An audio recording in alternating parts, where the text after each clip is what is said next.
President Trump and the First Lady were swiftly evacuated from the White House Correspondents' Dinner following the shooting outside the ballroom of the Washington Hilton Hotel.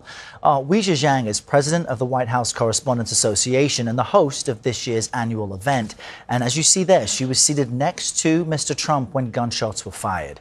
And she was the first to ask him about the incident on Saturday. Madam Chairman, I just want to say you did a fantastic job. What a beautiful evening, and we're going to reschedule. Okay. And after that, it's very tough for her to ask a killer question, right? But you have done a fantastic job. Please. Mr. President, I appreciate it.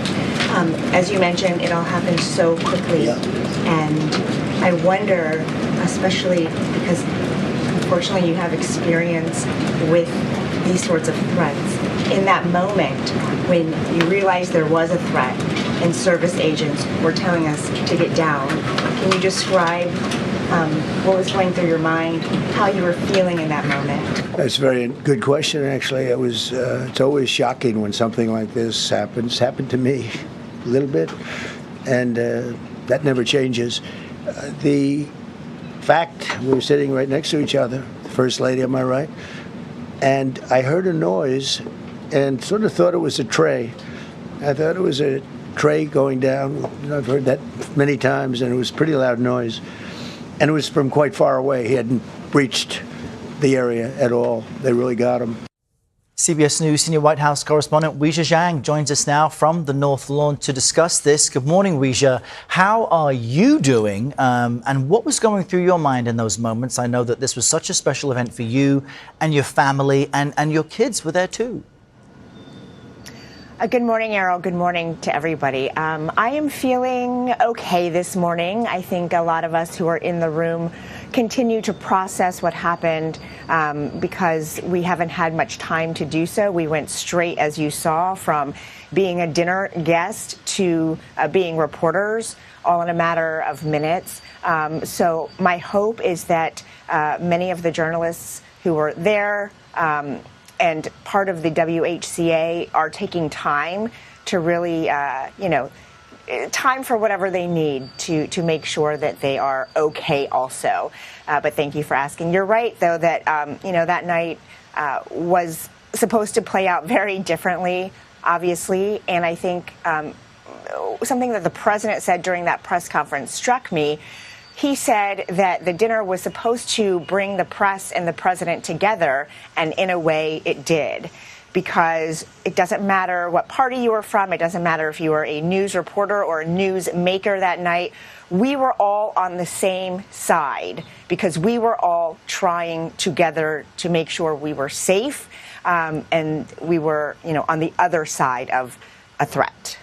And, most people may not be aware that the purpose of this dinner is to raise money for scholarships for journalists, to highlight the importance of the First Amendment, the freedom of speech. And President Trump did say in the briefing room he wants this dinner to be rescheduled in about 30 days. You now know full well the intense amount of work it takes to coordinate such a big event. What do you want to see happen? When might you and the team be able to make a decision?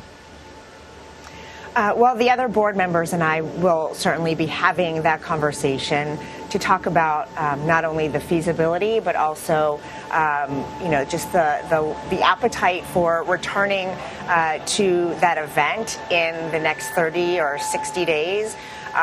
So I think that I also want to check in with my members to see how they are feeling about that. But you're right that President Trump has certainly made his view clear. And it's important to note that he told me the reason we have to reschedule this is because we can't let, the defectors win, especially when it comes to a night about the First Amendment and when political violence is a direct attack on that. And I do think that there is something important there, an important message, that we will not back down even in the face of threats to the First Amendment and the freedoms in it, which of course include freedom of the press and speech. Yeah, I heard one person say it was a strange evening to go from having a glass of wine to drinking coffee and getting back to work. And you and your ball gown in the briefing room really emphasized just the bizarre nature of these events. Weijia, thank you so much for all that you do. I certainly hope you get time to process this all very soon. Weijia Shang at the White House. Thank you.